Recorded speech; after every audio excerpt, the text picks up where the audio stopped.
آج ہم بات کریں گے ایک ایسے مسٹیریس بحری جہاز کے بارے میں جس نے کئی سو سالوں پہلے اپنا سفر شروع کیا لیکن کبھی اس سفر کو ختم نہیں کر سکا، اور آج بھی یہ مسٹیریس جہاز سمندری جہازوں کو دکھائی دیتا رہتا ہے۔ لیکن سمندر میں اس جہاز کا دکھنا ایک ایسی بدنصیبی ہے جس کا سامنا کوئی بھی نہیں کرنا چاہتا۔ مانا جاتا ہے کہ اس جہاز کا دکھائی دینا ایک برا اشارہ ہے۔ آج تک جن کو بھی یہ جہاز دکھائی دیا ہے ان جہازیوں اور جہازوں کے ساتھ کچھ نہ کچھ برا ضرور ہوا ہے۔ 11 جولائی 1881 کو HMS بکھاٹے نام کے اس جہاز میں کنگ جارج V اپنے بھائی ایلبرٹ وکٹل کے ساتھ سفر کر رہے تھے۔ اپنے سفر میں آسٹریلین سمندر کے پاس لگ بھگ صبح 4 بجے انہیں دور سمندر میں ایک تیز لال روشنی دکھائی دی، اور پھر اچانک اس لال روشنی میں ایک جہاز نمودار ہوا، اور کچھ ہی دیر میں وہ روشنی اور جہاز دونوں ہی غائب ہو گئی۔ شپ پر موجود اس وقت لگ بھگ 13 لوگوں نے اس جہاز کو اچانک نمودار ہوتے ہوئے اور پھر غائب ہوتے ہوئے دیکھا تھا۔ جہاز پر موجود لوگوں کو یہ اندازہ تو ہو چکا تھا کہ انہوں نے ابھی ابھی کچھ مسٹیریس دیکھا ہے، لیکن وہ جہاز دا فلائنگ ڈچ مین تھا۔ اس کا پتہ انہیں تب لگا جب ٹھیک اسی صبح HMS بکھاٹے کے ایک کریو ممبر کی اسی جہاز پر ہی دردناک موت ہو گئی، کیونکہ اس نے سب سے پہلے اس مسٹیریس جہاز کو دیکھا تھا۔ ان لوگوں نے یہ مان لیا کہ فلائنگ ڈچ مین کے دکھائی دینے کی وجہ سے ہی یہ سب ہوا ہے۔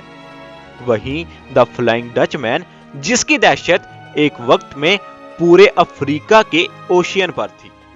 دہشت بھی اتنی کہ سمندری سفر سے پہلے جہازی موسم صاف رہنے کی دعائیں کیا کرتے تھے، کیونکہ ایسا مانا جاتا تھا کہ خراب موسم کے دوران لوگوں کو یہ بھوتیا جہاز ہوا میں اڑتا سا دکھائی دیتا ہے، اور ایسا بھی مانا جاتا تھا جس کسی کو بھی یہ جہاز دکھائی دیتا ہے اس کے ساتھ کچھ نہ کچھ بے حد برا اور ڈراؤنا ضرور ہوتا ہے۔ دا فلائنگ ڈچ مین کے ایسے ہی دکھائی دینے کا دعویٰ آج تک الگ الگ جگہ پر الگ الگ لوگوں نے کیا ہے، اور ایسے ہی نیکولس مونسرٹ نے اپنے ناول دا کروول سی میں دوسری جنگ عظیم کے دوران اس بھوتیے جہاز کو پیسیفک اوشین میں دیکھے جانے کا دعویٰ کیا تھا جب وہ رائل نیوی میں نیوی آفیسر کی پوسٹ پر براجمان تھا۔ ورلڈ وار 2 میں ہی ایک جرمن سبمرین نے بھی اس بھوتیے جہاز کو دیکھنے کا دعویٰ کیا تھا، اور ایسے ہی دعوے ساؤتھ افریقہ کے شہر کیپ ٹاؤن کے لوگوں اور اس راستے پر سفر کرنے والے جہازوں نے بھی کیا تھا۔ لیکن یہ جہاز کہاں سے آتا تھا اور کہاں غائب ہو جاتا تھا اس بات کی معلومات کسی کو بھی نہیں تھی۔ کئی لوگ اس کو صرف قصے کہانیاں ہی مانتے تھے، اور کئی لوگ اس کو ایک ڈراؤنی سچائی، لیکن اصل سچ کیا ہے اس کا ٹھوس دعویٰ آج تک کوئی بھی نہیں کر پایا۔ دا فلائنگ ڈچ مین شپ آخر کہاں سے آیا اور کیا تھی اس کی سچائی؟ اس کے الگ الگ جگہ پر الگ الگ ثبوت پائے جاتے ہیں، لیکن ایک کہانی کے انحصار کہا جاتا ہے کہ سن 1641 میں کیپٹن ہینڈرک ڈیکن اپنے شپ کو ہالینڈ سے ویسٹ انڈیز کی طرف کاروبار کے سلسلے میں لے کر نکلے، اور اپنے کامیاب سفر کے بعد گھر واپس لوٹ رہے تھے۔ لیکن واپس لوٹتے وقت راستے کے دوران ہی کیپٹن نے اپنے روٹ میں کچھ بدلاؤ کر دیا اور شپ کو کیپ آف گڈ ہوپ کی طرف موڑنے کا حکم دے دیا۔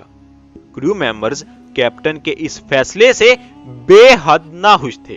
کیونکہ وہ جلد سے جلد اپنے گھر واپس لوٹنا چاہتے تھے، لیکن کیپٹن نے کسی کی بھی ایک نہ سنی اور جہاز کو اسی راستے پر آگے بڑھنے کا حکم دے دیا۔ لیکن کچھ ہی دیر بعد اس جہاز کا سامنا ایک خوفناک طوفان سے ہوا جس نے جہاز کو پوری طرح سے تباہ و برباد کر دیا۔ اور آخر کار کیپٹن ہینڈرک ڈیکن، ان کا جہاز اور سبھی کریو ممبرز کو اس بھوکے سمندر نے نگل لیا۔ اس حادثے کا ذمہ دار کیپٹن کو ہی مانا گیا،